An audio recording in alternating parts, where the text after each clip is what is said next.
좋으신 하나님을 찬양합니다. 우리 찬양팀이 빨리 찬양하고 싶으셔서 나와서 대기하고 계셔서 우리 찬양 빨리 시작할 텐데요, 제가 기도하고 시작하도록 하겠습니다. 좋으신 아버지 하나님 감사합니다.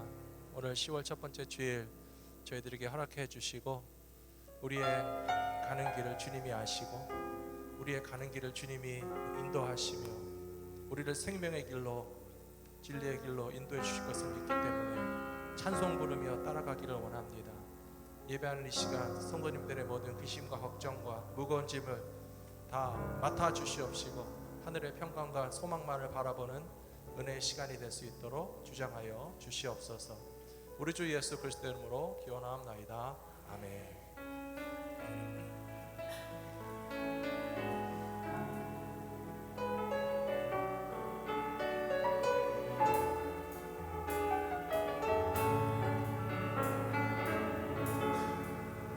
주가 보이신 생명의 길 나 주님과 함께 상한 마음을 들이며 주님 앞에 나아가리.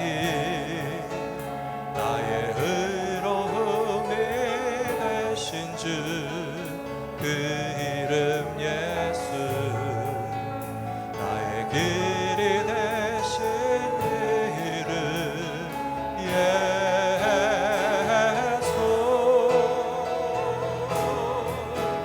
나에게 오직 그가 하시나니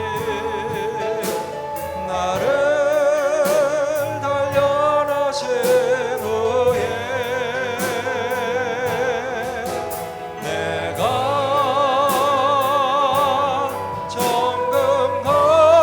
정금같이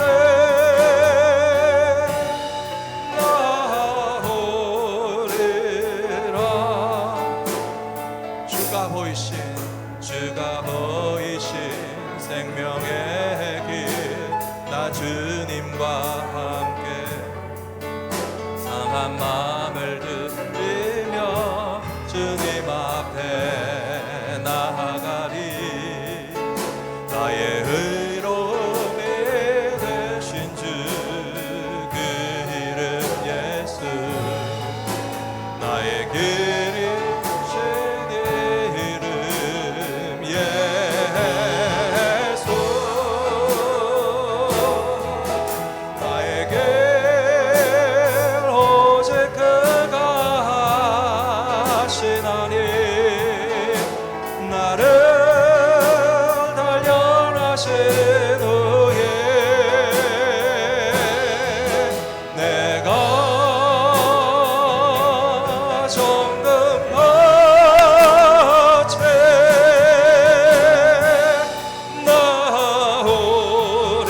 나오리라.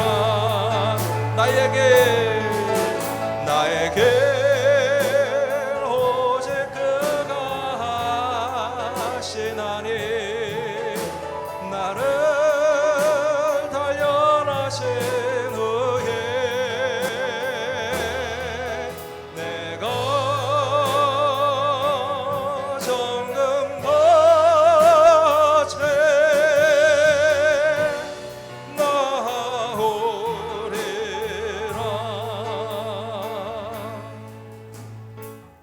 하늘 위에 주님 밖에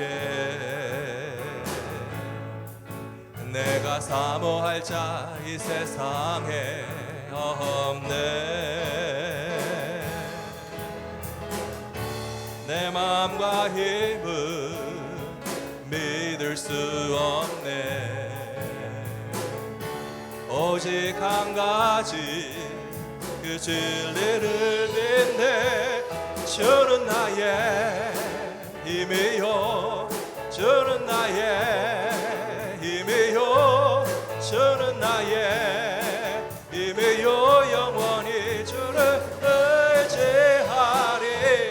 주는 나의 힘이요 주는 나의 힘이요 주는 나의 힘이요 영원히 주를 의지하리. 영원히 하늘 위에 주님 밖에 내가 사모할 자 이 세상에 없네. 내 마음과 힘을 믿을 수 없네. 오직 한 가지 그 진리를 믿네. 주는 나의 힘이요, 주는 나의 힘이요, 주는 나의 힘이요. 영원히 주를 의지하리. 주는 나의 힘이요, 주는 나의 힘이요, 주는 나의 힘이요. 영원히 주를 의지하리. 영원히. 한 번 더 하겠습니다. 하늘 위에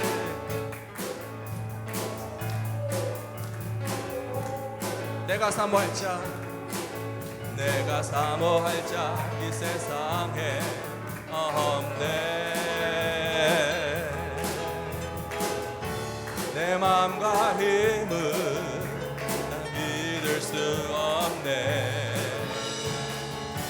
오직 한 가지 그 진리를 믿네. 주는 나의 힘이요, 주는 나의 힘이요, 주는 나의 힘이요. 영원히 주를 의지하리.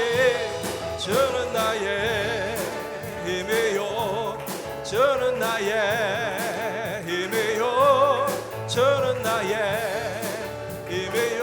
영원히 주를 의지하. 주는 나의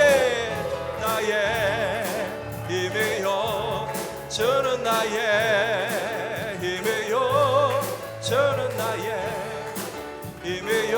영원히 주를 의지하리. 주는 나의 힘이요, 주는 나의 힘이요, 주는 나의 힘이요. 영원히 주를 의지하리. 영원히.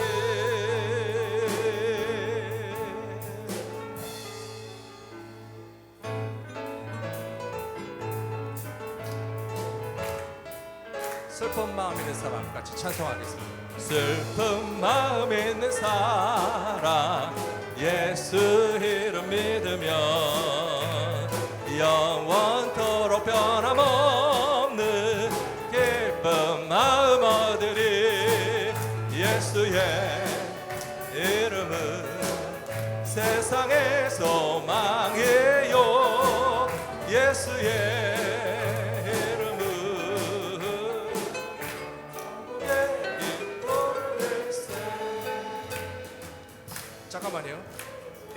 잠깐만요. 아직도 슬프세요? 시작할 때까지만 슬픈 마음 있는 사람 하시고, 그 다음에 예수 이름 믿으면 영원토록 변함없는 기쁜 마음 얻으리. 표정이 바뀌셔야 되거든요. 가사를 따라서 함께 찬양하실 수 있는 우리 성도님들 되시면 좋겠습니다. 다시 한번 하겠습니다. 슬픈 마음 있는 사람 예수 이름 믿으면 영원토록 변함없는 기쁜 마음 얻으리. 예수의 이름은 세상의 소망이요. 예수의 이름은 전국의 거룩하신 주의 이름 너의 방패 삼아라. 시험 당할 때에 주께 기도드려라.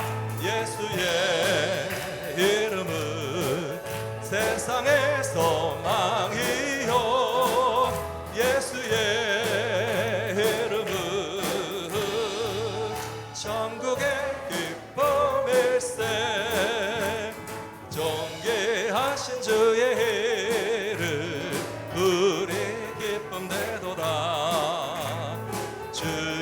품에 안길 때에 기뻐 찬송 부르리.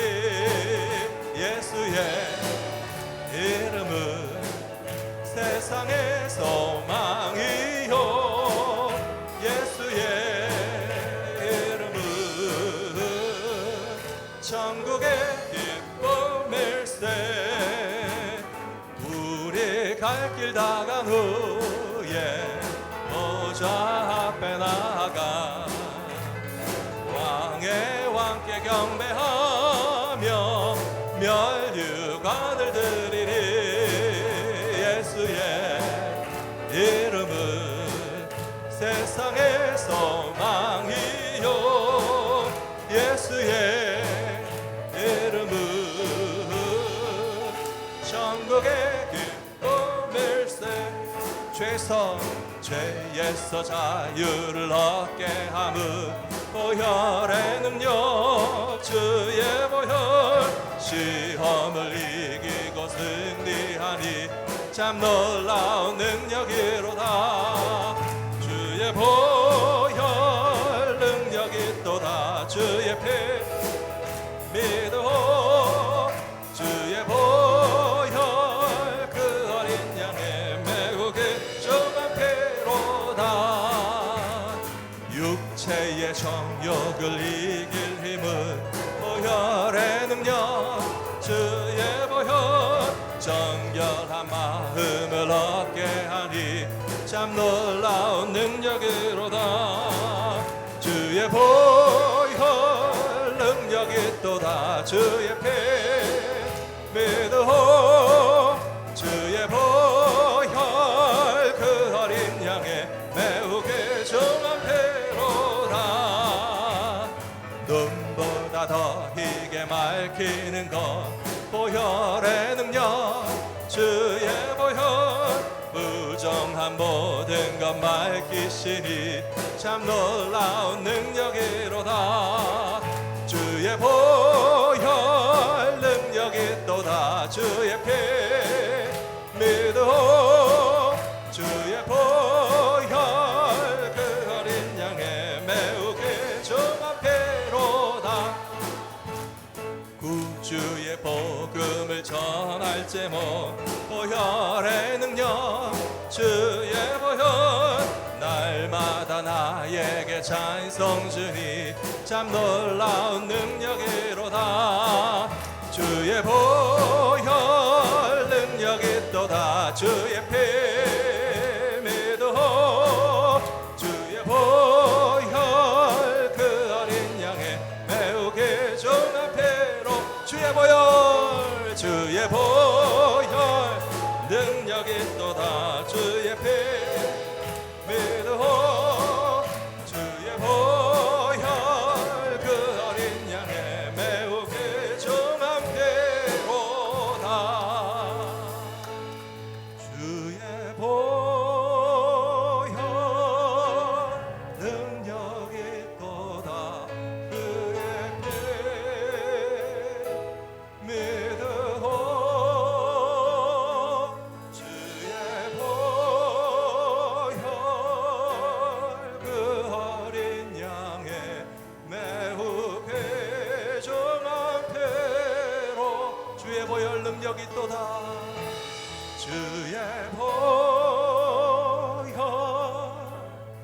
능력이 또다. 주의 피 믿어. 주의 보혈 그 어린 양의 매우 귀중한 피로다. 우리 시간 같이 기도하기 원합니다.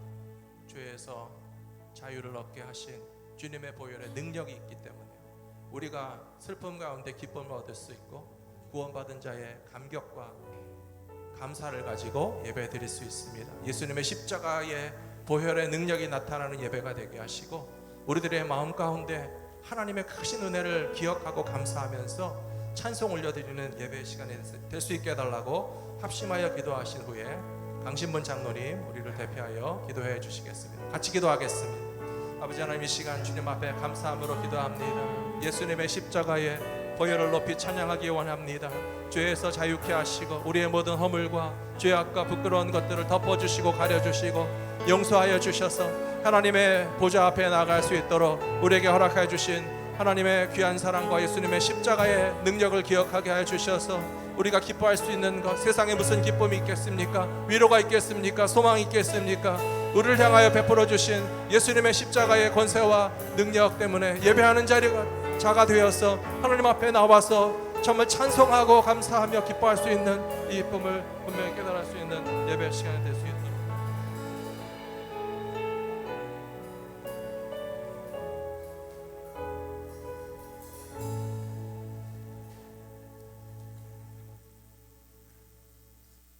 우리의 목자 되신 하나님 아버지, 오늘도 은혜의 강가로 인도해 주시고 우리가 모여서 예배하는 이 자리에 주님과 함께하는 축복의 자리에서 예배드리게 하시니 감사드립니다.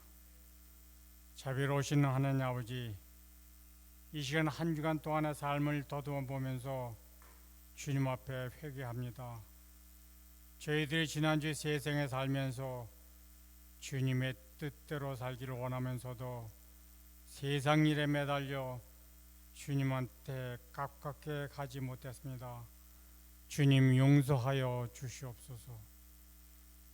이 시간 우리의 온 마음을 다하여 주님께 예배드릴 때 교회 기간을 위하여 기도합니다. 아름다운 목소리로 노래하는 성가대의 찬양을 기쁨으로 받아주시고 교회 학교 교사들을 통하여 다음 세대가 든든히 서게 하여 주시옵소서. 식당 봉사, 주차장 봉사, 세가주 안내 등을 각자의 자리에서 기쁨으로 섬기는 성도들 한 명 한 명을 기억하여 축복하여 주시옵소서. 이제 풍성하고 감사했던 고울도 지나 은혜로운 10월의 첫째 날입니다. 지난달에는 아주 귀한 장로님들과 권사님, 안수집사님을 세워주시니 정말로 감사한 9월이었습니다. 이제 새로 세워주신 직분자들이 섬김을 받기보다 섬김을 향하는 직분자들이 되기를 원합니다. 이러한 모든 것이 하나님의 은혜로 받은 직분이니 이러한 귀중한 직분이 하나님의 나라와 우리 교회의 부흥 발전을 위해 정성을 다하는 직분자들이 되기를 원합니다. 이 시간 주님 보좌 앞에 우리의 무거운 짐을 모두 내려놓고 기도하기를 원합니다. 담임 목사님과 교육자와 성도들이 각가지 형태대로 간구하는 기도에 응답해 주시기를 간절히 원합니다. 교회 공동체를 통치하시는 전능하신 하나님 아버지의 능력을 체험하는 귀중한 시간으로 인도하여 주시옵소서. 이러한 모든 문제를 해결받고 기쁨이 충만한 시간이 될 수 있도록 인도하여 주시옵소서. 참으로 어렵고도 힘든 시기를 인내하며 주의 성전과 각자의 처소에서 예배하는 모든 심령들과 수고하는 손길들을 기억하여 주시옵소서.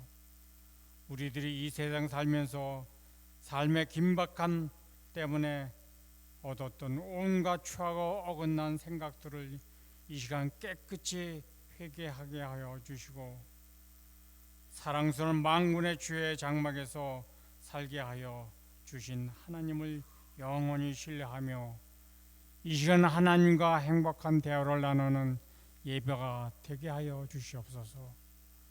은혜로우신 하나님 아버지, 특별히 이 시간 단위에 세워주신 목사님을 위해 기도합니다. 목사님의 말씀을 선포하실 때 우리의 심령이 변화되게 하시고 베드로가 성전 미문에서 나사렛 예수 그리스도의 이름으로 선포할 때 치유와 회복의 기적이 일어났던 것처럼 오늘도 동일한 역사가 일어나게 하여 주시옵소서. 목사님의 말씀을 통하여 폭포수와 같은 하나님의 은혜가 임하는 복된 예배가 되게 하여 주시옵소서. 능력의 하나님 아버지, 우리의 목자가 되시는 하나님 아버지, 어제도 오늘도 변함없이 우리의 참 목자가 되시는 예수님의 이름으로 기도합니다. 아멘.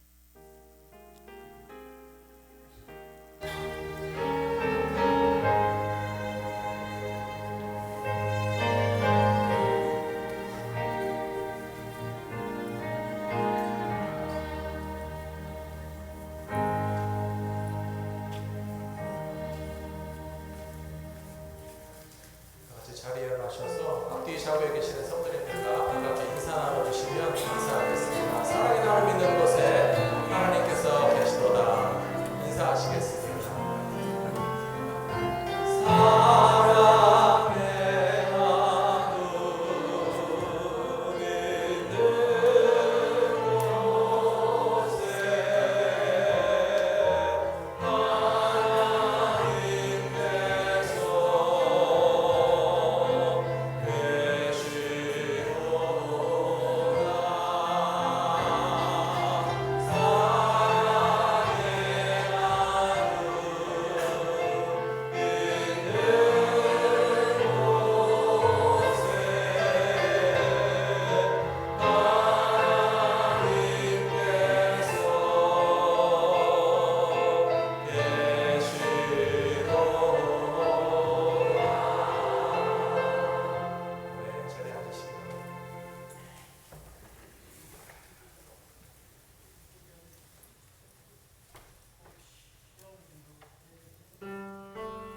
귀한 찬양에 감사드립니다. 오늘 우리에게 주시는 하나님의 말씀은 이사야서 61장의 말씀입니다.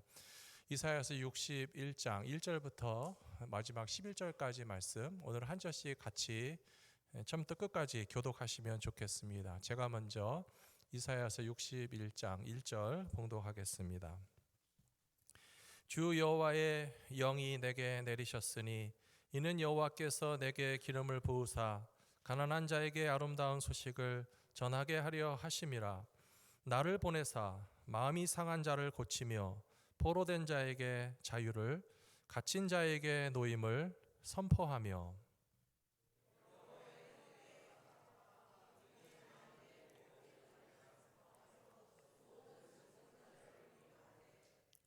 무릇 시온에서 슬퍼하는 자에게 화관을 주어 그 죄를 대신하며 기쁨의 기름으로 그 슬픔을 대신하며 찬송의 옷으로 그 근심을 대신하시고 그들이 의의 나무 곧 여호와께서 심으신 그 영광을 나타낼 자라 일컬음을 받게 하려 하심이라.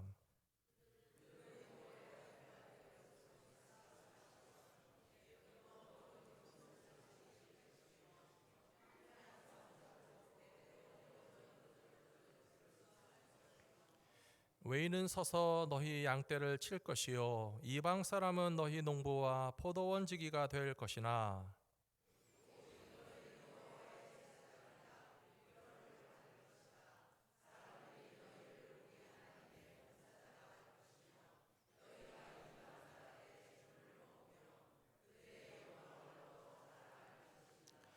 너희가 수치 대신에 보상을 배나 얻으며 능욕 대신에 몫으로 말미암아 즐거워할 것이라. 그리하여 그들의 땅에서 갑절이나 얻고 영원한 기쁨이 있으리라.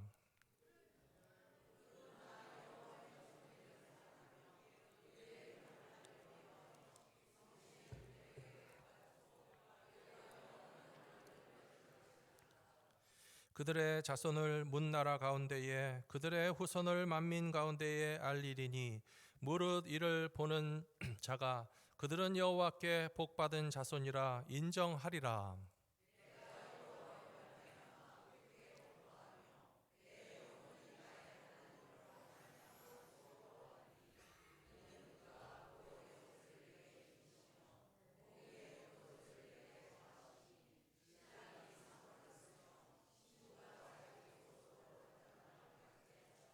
같이 읽겠습니다.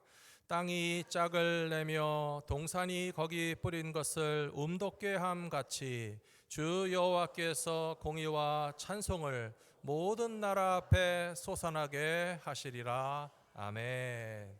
할렐루야. 좋으신 하나님을 찬양합니다.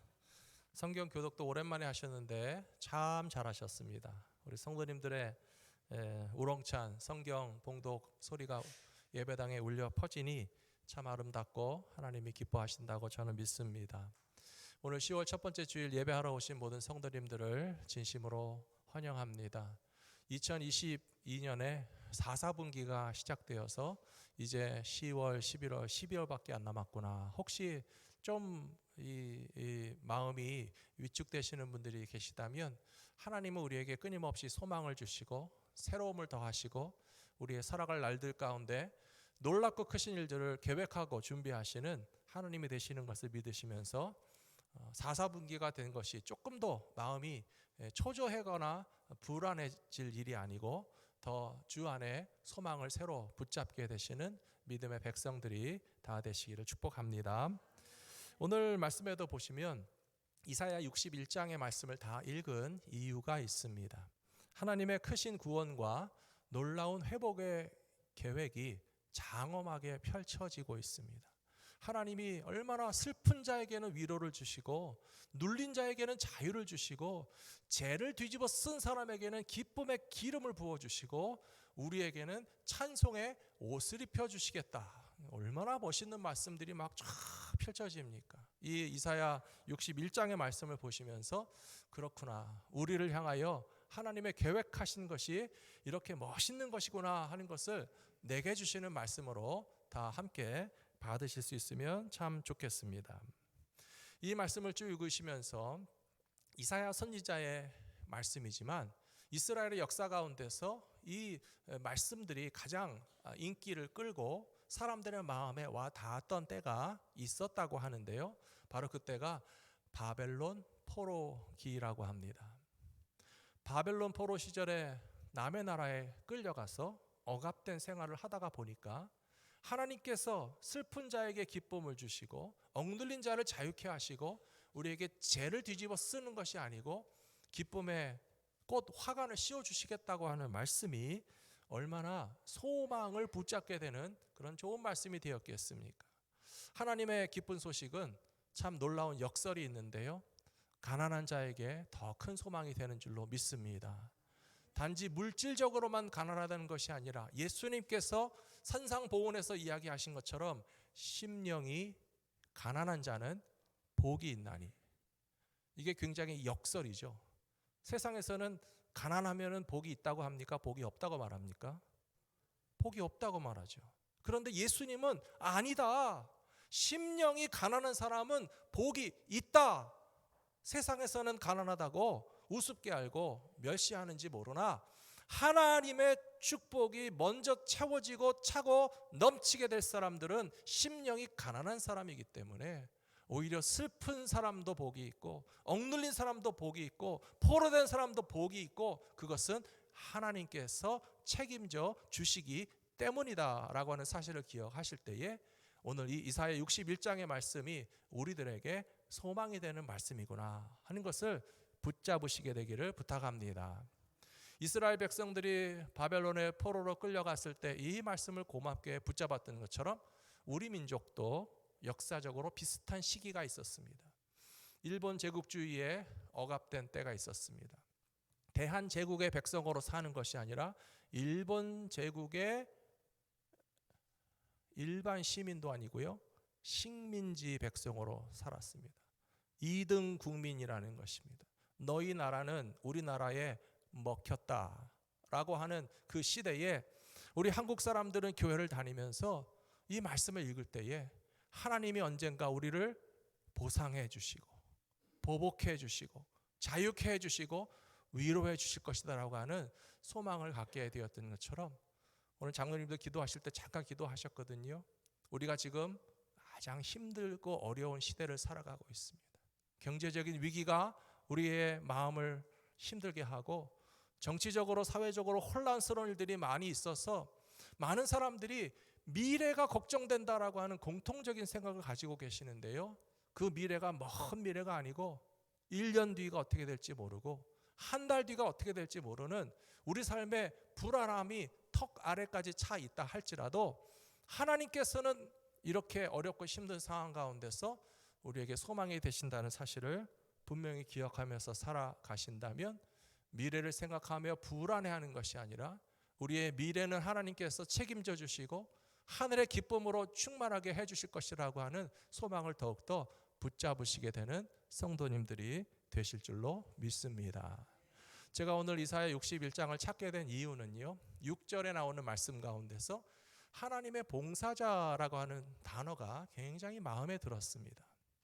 이 말씀에 보시면 오늘 너희는 여호와의 제사장이라는 일컬음을 받게 될 것이고 사람들이 너희를 우리 하나님의 봉사자라 할 것이며 너희가 이방 나라의 재물을 먹고 그들의 영광을 얻어서 자랑하게 될 것이다 라고 하는 이 말씀이 제 마음에 쏙 들었습니다. 바벨론에 살고 있던 사람들도 이 말씀이 아주 마음에 들었을 것 같아요. 포로로 끌려가서 남의 나라에서 노예같이 살고 있는데 하나님은 그거를 딱 뒤집어 엎으시겠다는 거잖아요.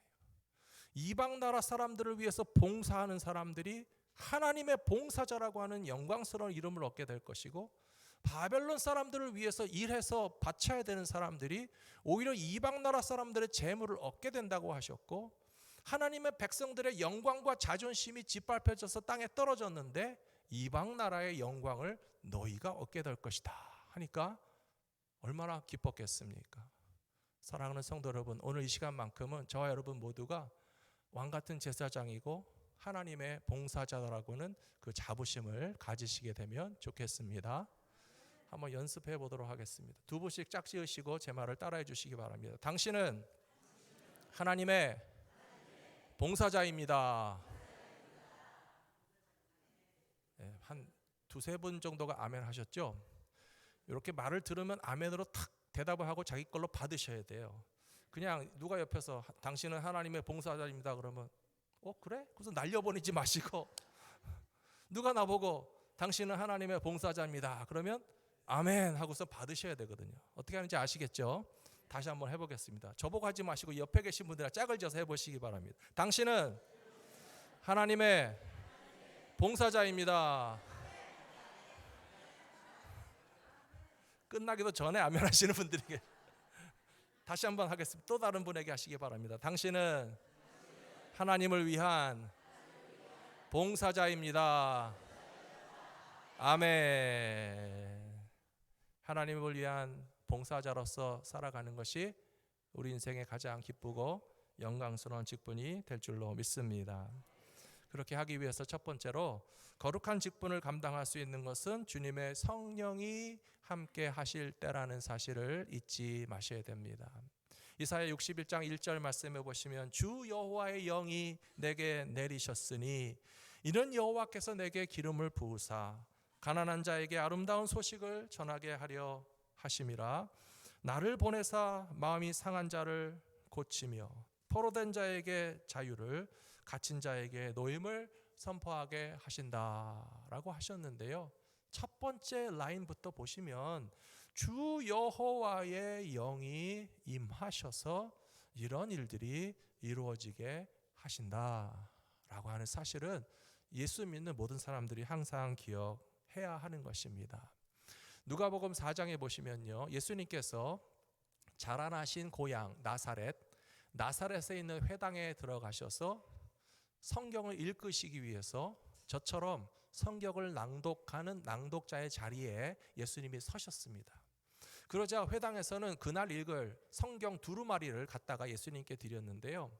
오늘 우리는 이렇게 성경책을 멋있게 인쇄된 책에 가지고 있지만 예수님 시대에는 양가죽을 넓게 펼치고 얇게 두드려서 그것을 양피지라고 하는 그런 종이 같은 양가죽을 만들고 거기다가 먹물로 글씨를 써서 성경을 기록했거든요. 또 그것을 두루마리로 이렇게 둘둘둘둘 말아가지고 보관하고 있다가 성경을 읽어야 될 때가 되면 그 잔뜩 쌓여있는 성경 두루마리 가운데 하나를 가져다가 여기가 오늘 읽을 차례니까 펼쳐서 읽으십시오 라고 낭독자에게 맡기게 됩니다. 예수님께서 성경을 읽으시기 위해서 낭독자의 자리에서 받으신 것이 이사야라고 하는 책이었고, 이사야라고 하는 책 가운데서도 오늘 우리가 읽으신 61장의 말씀을 탁 펼쳐서 예수님 말씀하시기를 주님의 성령이 임하셨으니 가난한 자에게 복음을 전하게 하시고 엉들린 자를 자유케 하시고 하나님의 은혜의 해를 전파하게 하시는데 지금이 바로 그때다 라고 예수님이 탁 말씀하셨거든요. 어떤 사람들은 뭔 소린가 하는 사람도 있었지만요, 그 중에 어떤 사람들은 예수님이 그것을 위해서 오셨구나 라고 하는 것을 깨닫게 되는 자리가 되었습니다. 사랑하는 성도 여러분, 예수님이 우리에게 오신 것은 바로 이 일을 행하기 위해서 오셨다는 사실을 믿으시기 바랍니다. 그리고 예수님이 하나님의 아들로서 우리를 위하여 이러한 자유와 해방과 억울한 것들 보상하시고 우리가 빼앗겼던 것들을 다시 찾게 하시는 것은 오직 예수님이시다라고 하는 것을 믿게 되는 것, 그것이 어떻게 가능한 일인지 아십니까?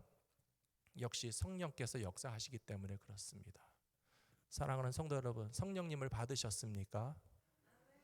지금 성령 충만하신 가운데 있으십니까? 성경에 보시면요, 고린도전서 12장 3절에서 누구든지 성령으로 아니하고는 예수를 주시라 할 수 없느니라 라고 말하고 있습니다. 우리가 예수님에 대해서 그냥 무슨 악기 소리 같이 혹은 소리를 따라하는 앵무새 같이 예수님은 주님이시다, 예수님은 주님이시다, 소리를 내봐라 해서 따라하는 게 아니잖아요. 우리 마음 가운데 예수님은 하나님의 아들이시고 나의 진정한 구원의 주님이 되신다 하는 마음의 생각이 생겨나는 것은요, 성령께서 우리 안에 함께 계신 그 역사하심 때문이라고 저는 믿습니다. 그것이 바로 누구든지 성령으로 아니하고는 예수님을 주님이라고 할 수 없다라고 하는 뜻이고요. 또 고린도전서 2장 10절에 보시면 성령께서는 하나님의 깊은 것까지도 통달하신다라고 되어 있습니다. 하나님의 말씀을 듣고 읽을 때에 이것이 하나님의 말씀이라고 우리 마음에 와 닿게 되는 것은 그냥 우리가 말을 알아들어서가 아닙니다. 그것이 논리적으로 맞기 때문에 그런 것도 아닙니다. 해석이 되는 것도 아닙니다. 성령께서 우리 마음 가운데 이것이 하나님의 뜻이구나라고 하는 것을 이해할 수 있게 하시고 믿을 수 있게 하시고 따라가게 하시는 성령님의 역사하심이 우리 안에 있을 때에 이것을 하나님의 말씀으로 받게 된다라고 저는 믿습니다. 사도행전 6장 10절에도 보시면 스데반 집사가 지혜와 성령으로 말하는 것을 그들이 능히 당하지 못했다라고 말하고 있습니다. 스데반 집사는 위협 가운데서 핍박 가운데서 돌에 맞아 죽게 생겼는 그 상황 가운데서도 자기가 믿는 믿음에 대해서 당당하게 선포했거든요. 그런데 그것은 스데반 집사가 공부를 많이 했고 지식이 많고 말을 잘해서가 아니고요, 지혜와 성령으로 말하는 것을 그들이 능히 감당하지 못했다라고 하는 것처럼 이와 같이 우리에게 찾아오신 하나님의 성령을 의지하게 되면 예수님을 주님으로 확신하게 고백하게 될 줄로 믿습니다. 하나님의 뜻을 깨닫게 될 줄로 믿습니다. 하나님께서 우리에게 행하시는 일들을 능히 감당하게 될 줄로 믿습니다. 그래서 빌립보서 3장 3절에 이렇게 나와 있습니다. 하나님의 성령으로 봉사하라. 하나님의 성령으로 봉사하며 그리스도 예수로 자랑하고 육체를 신뢰하지 않는 우리들이 바로 진정한 할례파다라고 말씀하신 것처럼 하나님을 위하여 봉사하기로 작정하신 저와 여러분들은 성령님의 능력을 의지하시게 되기를 부탁합니다. 두 번째로 거룩한 직분을 통하여서 하나님께 봉사하고 섬길 수 있는 것이 우리에게는 최고의 영광이 되는 것이라고 가르쳐 주시고 있습니다. 오늘 제가 이 6절 말씀 때문에 설교를 준비했다고 말씀드렸죠. 6절 말씀 같이 읽어보겠습니다. 오직 너희는 여호와의 제사장이라 일컬음을 받을 것이라. 사람들이 너희를 우리 하나님의 봉사자라 할 것이며 너희가 이방 나라들의 재물을 먹으며 그들의 영광을 얻어 자랑할 것이니라. 아멘. 예수를 믿는 사람들에게는 하나님께서 언제나 새로운 이름과 직분을 주십니다. 교회 처음 나오신 분들 이 자리에 많이 계신데요. 몇 분이 계시는데요. 좀 교회에 오면 이상한 게 있습니다. 이름을 안 부르고 목사님 목사님 그러고 권사님 권사님 그러고 집사님 집사님 그러는데 이름이 다 똑같나? 다 목사님인가? 다 집사님인가? 다 권사님인가? 좀 어색하시고 좀 독특한 문화다라고 하는 생각이 드실 거예요. 우리에게 새로운 이름과 직분을 주셨다는 것이 굉장히 중요합니다. 여기 이사야서 61장 6절에서 너희를 여호와의 제사장이라고 부르게 될 것이라고 이야기했고요. 우리들에 대해서 하나님의 봉사자라고 할 것이라고 얘기하고 있거든요. 이것은 우리에게 어쩌면 새로운 이름과 직분을 주셨고 그것이 굉장히 중요한 어떤 함축된 의미가 있다라고 하는 뜻입니다. 우리가 몇 번이나 말씀드렸지만요, 아브라함이라는 사람이 아브라함이라는 이름을 가지게 됐어요. 그 뜻을 다 아시죠? 한국말로 쓰면 세 글자 아브람, 한국말로 쓰면 네 글자 아브라함. 의미가 완전히 다릅니다. 아브람이라고 할 때는요, 가족 중에 아주 큰 권위자라는 뜻이에요. 그러니까 그 가족의 대표이고 아주 큰 아버지 같은 존재다. 그 가정 안에서의 영향력을 가진 사람이라는 것이 아브라함이라는 뜻이었습니다. 그런데 하나님은 99세가 될 때에 그에게 아브라함이라고 하는 이름을 주셨는데요.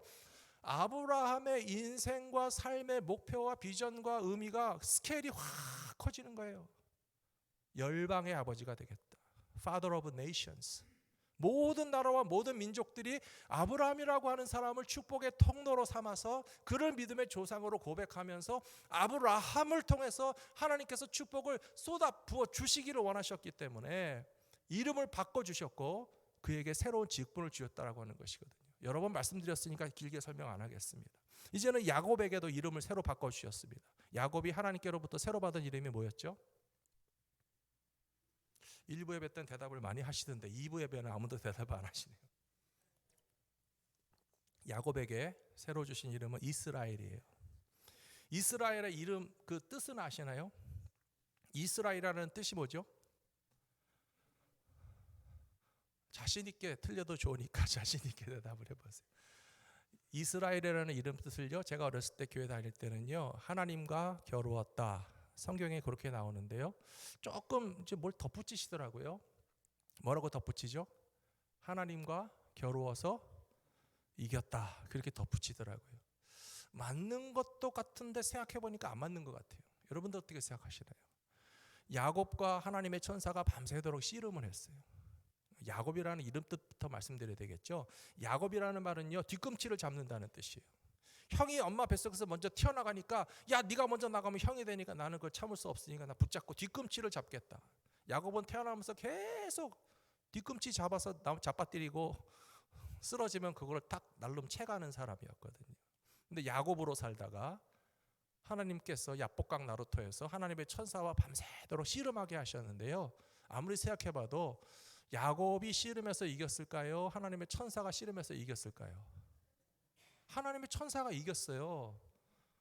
야곱이 암만 물고 늘어진다 할지라도 끈질기기만 한다고, 매달리기만 한다고 이기는 게 아니에요. 하나님의 천사가 환도뼈를 탁 쳐갖고 꼼짝 못하게 그냥 위골시켜 놓고 띄워놓고 갈라 그랬는데, 그냥 붙잡고 늘어지면서 나를 축복하지 않으시면 안 보내드리겠습니다라고 물고 늘어지니까 너의 이름을 이제 이스라엘이라 하자, 이름을 주셨거든요. 이스라엘이라는 이름은 뜻은 영어로 딱 찾아보시면요, God contended라고 되어 있습니다. 하나님과 다투었다라고 하는 뜻인데요, 그 의미를 잘 해석하셔야 돼요. 하나님과 싸워서 이겼다라는 뜻이 아니고, 하나님과 contended 하는데 결국은 하나님이 다스리시고 하나님이 주관하시고 하나님이 축복하시기로 작정하신 이름을 너는 이제 받아라라고 주신 것이에요. 논리적으로 생각해 보십시오. 이스라엘 나라의 이름이 이스라엘이고요, 이스라엘 민족의 이름이 이스라엘입니다. 그런데 만일에 이스라엘이라고 이름 뜻을 우리가 옛날에 듣던 것처럼 하나님과 싸워서 이겼다라고 하는 뜻으로 해석하게 되면, 이스라엘 민족은 어디 다니면서 우리는 하나님과 싸워서 이긴 민족이라는 뜻입니까? 아니겠죠. 이스라엘 나라라고 하는 것은 우리는 하나님과 싸워서 이긴 백성들의 나라라는 뜻이겠습니까? 아닙니다. 하나님과 겨루었는데 하나님이 이기셨고, 하나님이 승리를 주시고 하나님이 주관하시고 하나님이 다스리시는 나라이고 민족이라고 하는 뜻에서 이스라엘이라고 하는 의미를 해석하고 그것을 그들의 축복의 이름으로 받아들였다는 것이 옳다라고 저는 믿습니다. 사랑하는 성도 여러분, 제가 아브라함에게와 이스라엘의 말씀을 해드리는 것은 우리에게도 같은 이름을 주셨다는 것을 설명드리기 원합니다. 제발 믿으십시오. 하나님께서 우리들에게도 열방의 아버지, 열방의 어머니 되게 축복의 근원 삼으시기 원하시는 것을 믿으시기 바랍니다. 하나님 우리에게도 이스라엘이라는 이름을 주시고 하나님과 겨루었지만 하나님이 이기셨고 하나님이 주관하시고 하나님이 다스리신다는 그 축복의 이름을 우리도 받았다는 사실을 잊지 말고 기억하시는 저 여러분들이 되셔야 할 줄로 믿습니다. 세 번째로 신약에 가보시면 베드로라는 사람의 이름이 바뀌었습니다. 예수님의 제자가 되었을 때 베드로의 원래 이름은요, 시몬이었어요. 사이몬. 그 사이몬, 시몬이라고 하는 이름은 단순한 미닝입니다. 그냥 듣는다라고 하는 뜻이에요. 그리고 이스라엘에는 이 시몬이라는 사람이 아주 세고 셌습니다. 흔한 이름이었습니다. 시몬 베드로의 이름이 시몬이었을 뿐만 아니라 제자 중에 또 다른 시몬도 있었고요. 뭐 구레네 시몬도 있고요. 나중에 보시면 뭐 바리새인 시몬도 있고요. 또 문둥병 걸렸던 시몬도 있고 다 다른 시몬이에요. 여기도 시몬 저기도 시몬, 맨 시몬이 흔한 이름인데, 이 시몬 베드로가 예수님의 제자가 되었을 때는 그냥 뻔하고 흔한 이름 시몬이었지만, 어느 날 이 베드로와 함께 다니시던 예수님께서는 이제 너 이름 바꾸자라고 하시는 거예요. 그 이름을 뭐로 바꾸셨습니까? 베드로, 페트로스, 반석이라는 뜻이에요. 그리고 예수님은 베드로에게 이 반석이라는 이름을 주셨을 뿐만 아니라 너의 이름과 신앙 고백 위에다가 교회를 탁 세우겠다고 말씀하시는 거예요. 그 의미가 얼마나 소중한 일인지 한번 잘 생각해 보시기 바랍니다. 엊그제 플로리다에 큰 태풍이 탁 치고 지나갔어요. 이안이라고 하는 태풍이 플로리다를 확 훑고 꿰뚫고 지나갔고요. 다시 바다로 나가서 또 태풍이 돼가지고 사우스캐롤라이나까지 또 팍 치고 가면서 뭐 100만 가구, 200만 가구의 전기가 끊기고요. 홍수가 나고요. 집이 컨테이너 하우스 같은 집은 완전히 집이 뒤집어질 정도로 엄청난 태풍이 불었는데요. 또 보면요, 참 놀랍게도 강물 위에 다리와 집이 서 있고 멀쩡히 서 있는 것을 볼 수 있습니다. 바다 위에도 다리를 놓고 도로를 건설하고 또 건물도 세워 있는 것을 볼 수 있습니다. 저는 그것을 보면서 참 놀랍다는 생각이 듭니다. 저 기둥이 강물에 꽂혀 있는데 물살이 흘러내려가면서 그 기둥을 다 밑에를 휩쓸고 지나가면 기둥은 꺼지고 위에 다리가 부서질 텐데 어떻게 이렇게 홍수가 나고 태풍이 오고 폭풍우가 와도 물속에 있는 다리가 탁 버티고 있고 그 위에 도로나 다리나 건물이 서 있을까? 그 비결은 분명합니다. 흙 속에 박혀 있으면요, 휩쓸려서 쓰러질 거예요. 그러나 파이를 단단하게 박아서 반석과 같은 그 안반 위에다가 건물을 제대로 딱 씌워놓으면요, 중간에 아무리 물살이 세고 폭풍이 오고 바람이 불어도 안반 위에 파이를 박고 파이 위에 기둥을 세우고 기둥 위에 건물을 세우는 것은 홍수와 태풍이 와도 끄떡없습니다. 예수님이 시몬 베드로에게 페트로스라고 하는 이름을 주신 의미는 바로 그거라고 생각합니다.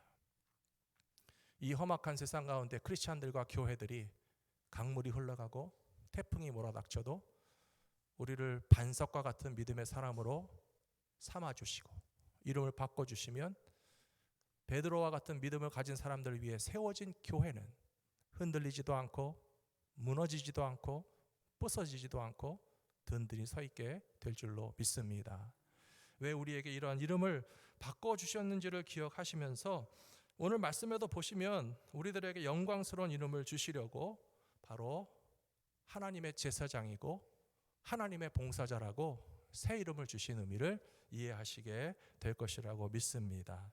마지막 세 번째로 이렇게 하나님을 위해서 섬기는 봉사자에게는 최고의 기쁨과 아름다움으로 덧입혀 주시겠다고 약속하시는 말씀이 여기 이사야 61장에 나와 있습니다. 우리 10절 말씀 아까처럼 힘차게 한번 같이 읽어 보시겠습니다.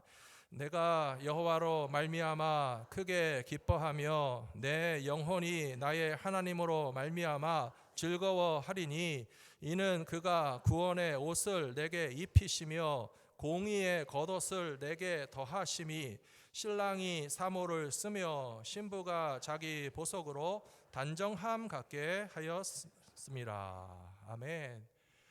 여호와로 인하여 기뻐하고 내 영혼이 나의 하나님으로 말미암아 즐거워한다라고 되어 있어요. 그 이유는 하나님께서 우리에게 구원의 옷을 입혀 주시고 공의의 겉옷을 덧입혀 주시고 신랑 신부가 결혼 예식할 때 제일 예쁜 옷을 입고 제일 좋은 옷을 입죠. 신랑에게 사모간대. 사모간대가 뭔가요? 안 해보셨나 보네요. 장원급제하면 이렇게 탁 쓰는 게 사모간대 아닌가요? 그래서 사실은 우리나라 전통 결혼식에 보시면요, 신랑이 무슨 장원급제 안 했어도 장원급제 한 사람 같은 그런 사모간대 아주 그 과거 합격한 사람 같은 모자를 탁 씌워주면서 그런 영광스러운 모습을 신랑에게 입혀주는 것이고요. 신부에게도 가장 좋은 것과 아름다운 것을 다 장식해서 그렇게 하는 것처럼 누구에게 이렇게 영광과 기쁨과 즐거움을 주신다고요? 하나님을 위해서 봉사하는 사람들에게 기쁨과 영광으로 하나님이 입혀주신다는 사실을 우리는 기억해야 됩니다. 최근에 어떤 기사를 제가 보았습니다. 여자 의사 선생님 50대 초반의 분이신데요. 이 여자 의사 선생님이 상을 많이 받으셨다고 그래요. 주로 사회 봉사에 관련된 상을 많이 받으셨습니다. 왜 이 여자 의사 선생님에게 상이 이렇게 많이 가는가 봤더니요. 의대를 다닐 때 주말에 청량리에서 그 노숙자를 위해서 식사를 나눠주시는 최일도 목사님 그 봉사 기관에 가서 의대생일 때 봉사를 하셨다고 그래요. 근데 그 식사를 받아서 드시는 분들을 쭉 보다가 보니까 어느 날 막 비가 쏟아지는데 한쪽에 앉아서 그 흙탕물이 뒤집어 써지는 음식도 받아서 드시는 노숙자를 보았고 게다가 몸에 여러 가지 질병이 많이 있는 의대생이니까 건강에 관심이 많이 있었겠죠.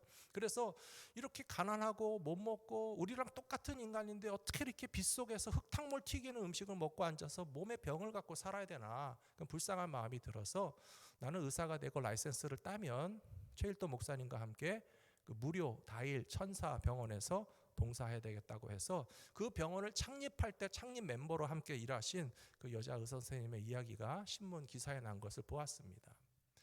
사실 의사 선생님들은 다 귀하고 고맙고 감사한 분들 아니겠습니까? 환자를 고쳐주시고 아픈 사람을 위해서 수고해 주시기 때문에 의사라고 하는 직업 자체가 참 고상하고 고귀하고 존경받는 직업이죠.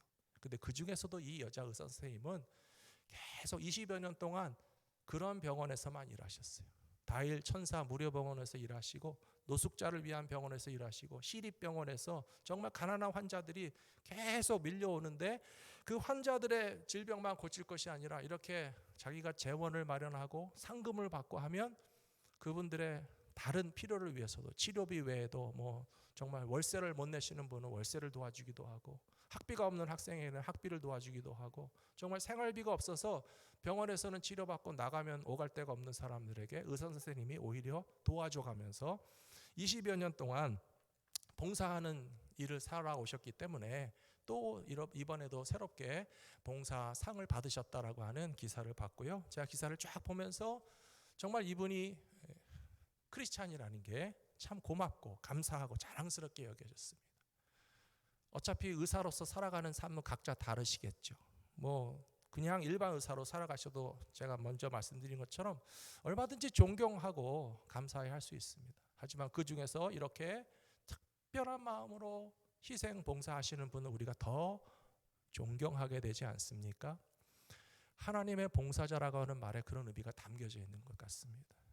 우리는 세상에 나가면요 일반 사람들과 어떻게 보면 다 똑같아요. 학생일 수도 있고 사업가일 수도 있고 직장일 수도 있고 평범한 정말 가정생활 하시는 분들일 수도 있습니다. 근데 우리 마음 가운데 하나님을 위한 봉사자라고 하는 것이 반드시 덧입혀져 있어야 됩니다. 우리 인생은 달라질 거라고 저는 믿습니다. 지금도 세상 곳곳에서는 전쟁이 벌어지고 있습니다. 어떤 사람들은 총과 칼을 가지고 다른 사람들을 공격하고 빼앗고 괴롭히면서 남의 나라를 침략하고 죄 없는 사람을 괴롭히는 사람들이 있습니다. 그런 사람들은 총과 칼을 쓰는데 우리가 범죄자라고 말합니다.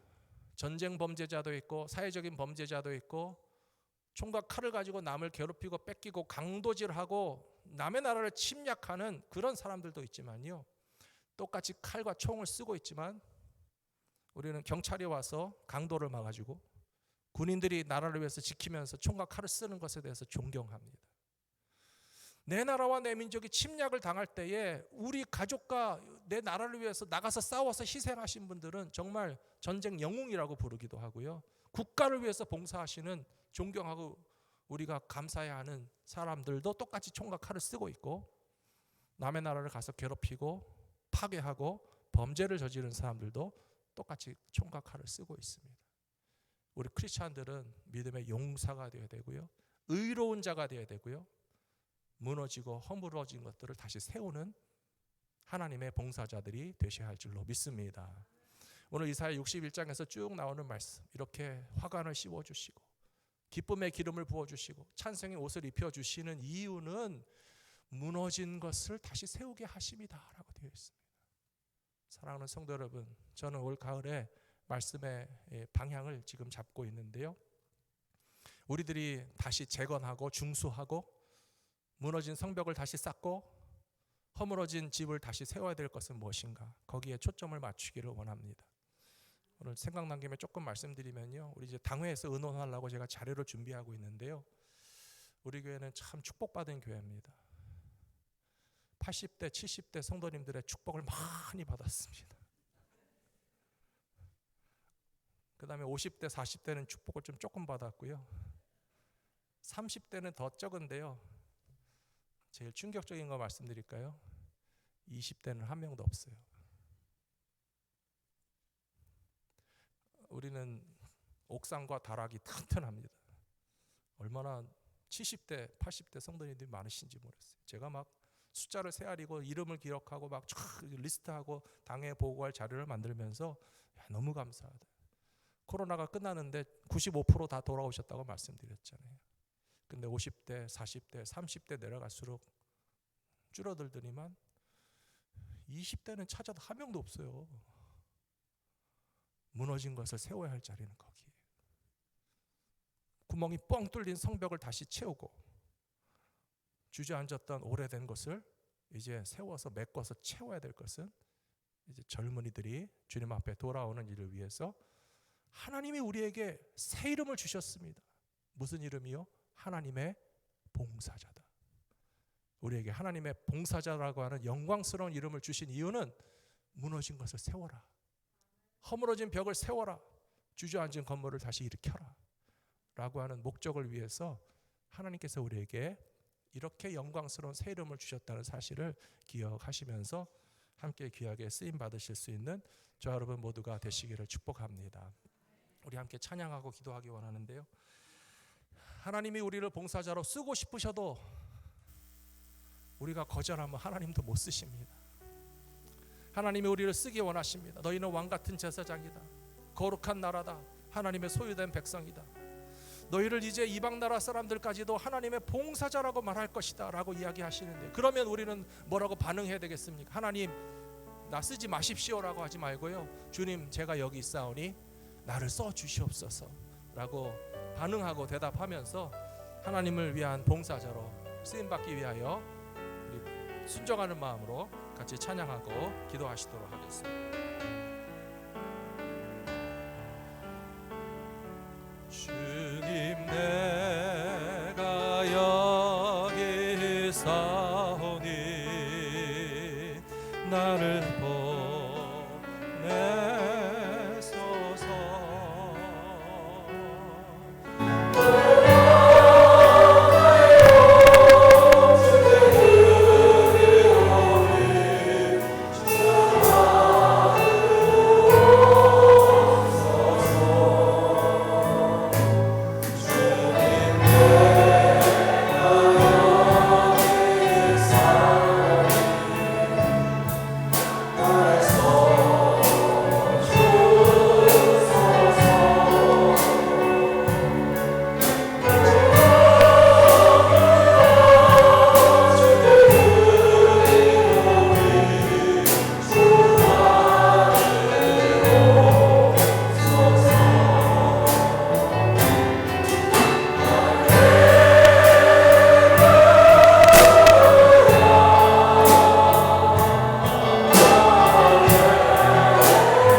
봉사자라고 하는 영광스러운 이름을 주셔서 하나님의 뜻과 계획과 목적을 위하여 사용하기 원하십니다.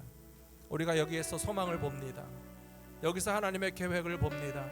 여기서 하나님의 우리를 인생을 향하신 목적을 깨닫게 됩니다. 그것이 성령께서 우리 마음에 지금 주시는 역사하심이라고 저는 믿습니다. 성령님이 우리 안에 역사하실 때 말씀이 내게 주시는 말씀으로 받아들여지고 말씀이 나의 인생을 향하신 하나님의 말씀으로 깨닫게 되어지고 또한 그것을 행할 수 있는 능력까지도 성령님이 주신다라고 되어 있습니다. 하나님의 봉사자가 됩시다. 하나님을 위하여 봉사하는 인생을 살아갑시다. 하나님께서 우리의 인생을 가장 영광스럽고 아름답고 신랑보다 신부보다 꽃으로 화관을 쓰고 기쁨의 기름을 붓고 찬송의 옷을 입히시면서 무너진 제단을 다시 세우시고 무너진 성전을 다시 회복하시고 무너진 하나님의 백성들의 공동체가 텅 빈 채로 무너져 내려가지 않도록 우리를 반석과 같은 믿음의 사람으로 사용하기 원하실 때 주님 나를 사용하여 주시옵소서. 이 시간 함께 기도하시겠습니다. 아버지 하나님 감사합니다. 주님 우리를 사용하여 주시옵소서. 우리를 반석과 같이 삼으신 주님, 우리에게 베드로라는 믿음도 주시고 이름도 주시고 우리에게 아브라함의 축복을 하나님께서 알려주시고 우리에게 이스라엘의 이름을 주시고 참으로 하나님께서 다스리시고 통치하시고 하나님께서 우리에게 참으로 주관하시면서 정말 만민을 향하신 축복의 본도로 삼게 원하시는 것을 바로 우리를 하나님의 봉사자로 삼으셔서 무너진 제단을 다시 세우고 엎어진 성경을 다시 세우고 주저앉은 몸을 다시 세우고 이 땅에 정말 하나님의 믿음의 백성들의 공동체가 참으로 다른 사람 어떤 것도 못하여 미래를 걱정하고 다음 세대를 의심하지 않을 수 없는 것이 참으로 젊은이들이 주님의 데서부터 모으시고 하나님을 찾는 사람들이 점점 사라져가고 참으로 교회의 미래가 우리 청년과 젊은이들과 다음 세대들에게 있다는 사실을 잊어버리는데 우리가 정말 감당해야 될 하나님의 봉사자의 직분을 감당하지 못했던 것을 불쌍히 여겨 주시옵시고 이제 깨닫게 하여 주시옵시고 성령께서 역사하시고 주관하여 주셔서 무너진 깨닫고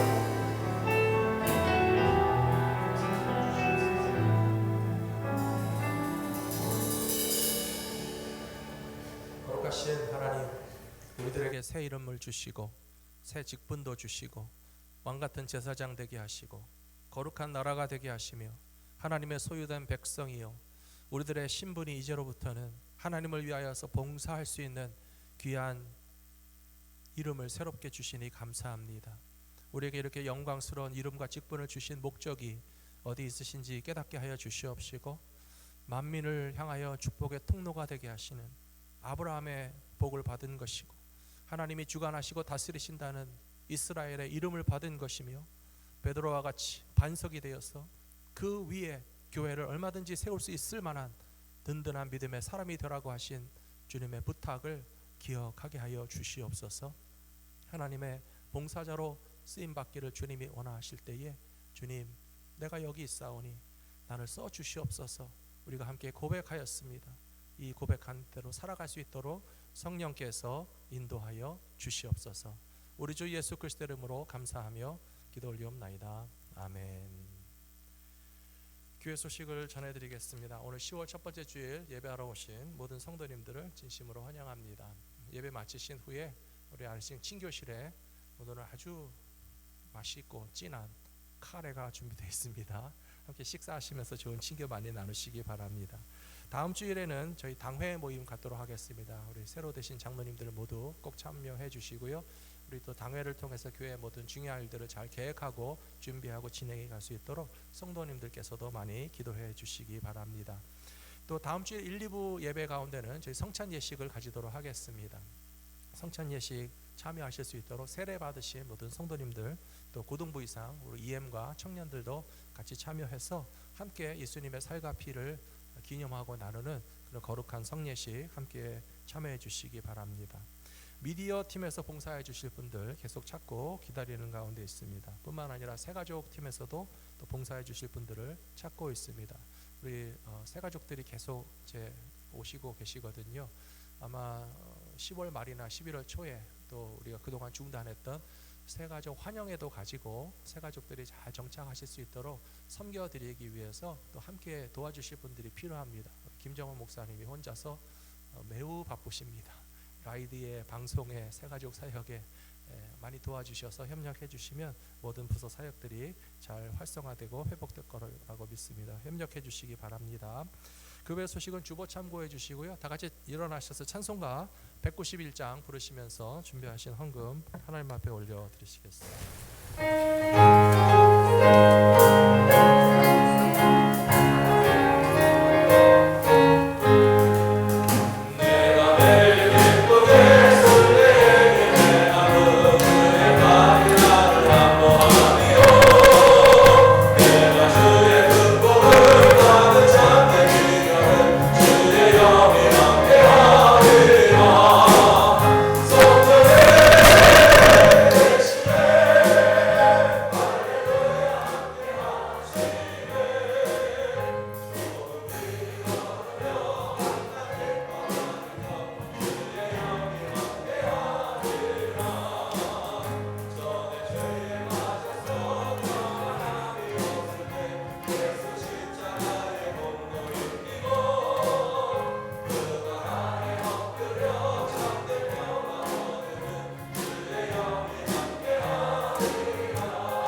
하나님께서 우리에게 성령님을 보내주시고 우리의 입술을 벌려 하나님을 아바 아버지라 고백하며 예수님을 나의 구원의 주님이라고 믿고 고백할 수 있는 귀한 믿음을 성령을 통하여 우리에게 부어주시니 감사합니다.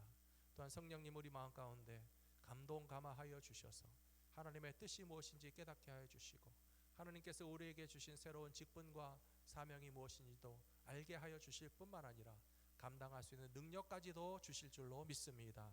성령님의 인도하심을 따라가는 모든 주님의 제자들이 다 되게 하여 주시옵소서. 우리 인생을 가장 빛나고 아름답게 마지막까지 사용하기 원하시는 하나님의 계획 안에서 살아갈 수 있는 즐겁고 기쁜 인생을 지금으로부터 달려가게 하여 주시옵소서. 사랑하는 성도들이 주님 앞에 마음을 드리고 시간을 드리고 물질을 드리며 삶을 드려서 우리의 삶의 제사와 예배를 드릴 때에 하나님 기뻐 흠양하여 주시옵시고 우리에게 찬송의 옷을 입혀주신 것과 꽃의 관을 씌워주신 그 영광과 기쁨을 언제까지나 누리며 살아갈 수 있는 우리 사랑하는 성도들이 다 될 수 있도록 이끌어 주시옵소서. 이제는 교회의 머리가 되시는 우리 주 예수 그리스도의 귀하신 은혜와 우리에게 귀한 직분과 새로운 이름과 사명을 맡겨주셔서 하나님을 위하여 봉사할 수 있는 봉사자로 삼아주신 아버지 하나님의 크고 놀라우신 사랑하심과 성령님의 감화감동 교통하시는 역사하심이 하나님의 회복과 하나님께서 우리의 삶을 다시 재건하심과 하나님께서 우리를 통하여 영광받기 원하시는 계획이 이루어지기를 위하여서 순종의 믿음으로 살아가기로 다짐하는 하나님의 모든 백성들의 삶과 가정과 일터와 자녀들과 우리에게 맡겨주신 교회 가운데 지금으로부터 영원히 함께하여 주시옵기를 간절히 축원하옵나이다. 아멘.